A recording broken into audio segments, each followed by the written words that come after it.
আসসালামু আলাইকুম রহমতুল্লাহি ওবরকাতুহ নাহমাদুহু ওয়া নুসাল্লি আলা রাসূলিল কারীম আম্মা বাদ। ডিয়ার ফ্রেন্ডস, আশা করি প্রত্যেকেই ভালো আছেন। আলহামদুলিল্লাহ আমিও ভালো আছি।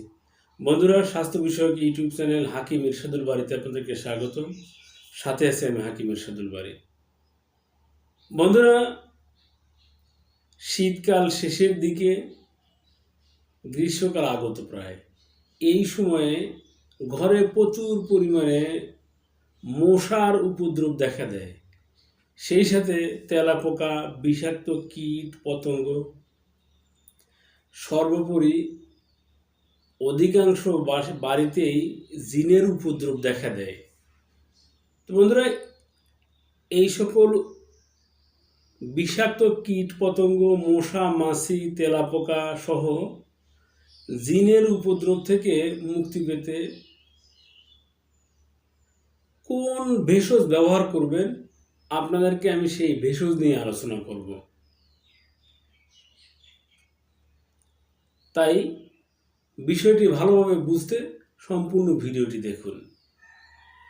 বন্ধুরা, সাধারণত এই মশা মাছি তেলাপোকা এগুলো দূরকরণের জন্য আমরা যে সকল রাসায়নিক দ্রব্যগুলো ব্যবহার করি, বিশেষ করে কয়েল, অ্যারোসল, এগুলোর দ্বারা আমরা উপকৃত হই। সেই সাথে শারীরিক বিভিন্ন ক্ষতির সম্মুখীন হই। বন্ধুরা, আপনারা কোয়ান্টাম মেথডের প্রবক্তা শহীদ আল বুখারী ওরফে মহাজাতকের কোয়ান্টামের যে সংখ্যাগুলো বের হয়, সেখানে কয়েলের ক্ষতিকারক দিক নিয়ে আলোচনা করা হয়েছে। একটি কয়েলের ধোঁয়া 1000 সিগারেটের চেয়েও ক্ষতিকর। তাই কয়েল নয়, অ্যারোসল নয়, আপনি ন্যাচারাল ভেষজ ব্যবহার করুন। তো বন্ধুরা, আসুন ভিডিওটি লম্বা না করে মূল আলোচনায় ফিরে আসি। সাধারণত সন্ধ্যার পরে যদি আমরা যে ধূপ সাধারণত হিন্দু পরিবারগুলোতে ব্যবহৃত হয়, আর এর কারণে মুসলিম পরিবারগুলো এই ধূপ থেকে দূরে থাকেন। এটাকে হিন্দুয়ানি বলে প্রচার করতে থাকেন, বা হিন্দুরা ব্যবহার করে বিধায় মুসলিম সমাজে এটির ব্যবহার তেমন দেখা যায় না। তো আমি বলবো,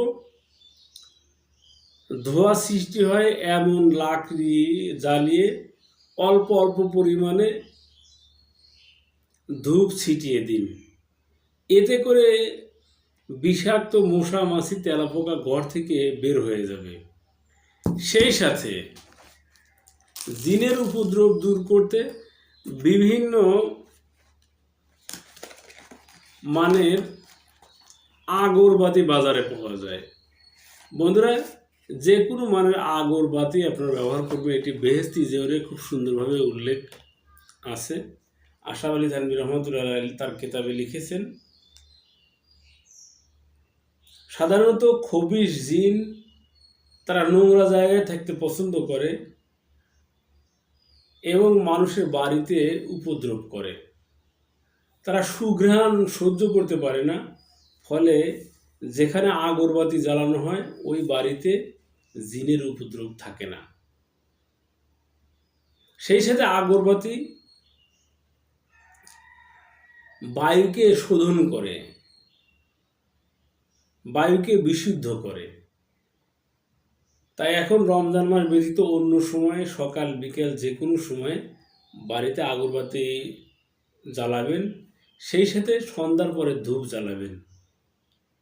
এভাবেই ঘর থেকে মশা মাছি, তেলাপোকা, বিষাক্ত কীট পতঙ্গ, সাপ, সেই সাথে জিনের উপদ্রব চলে যাবে।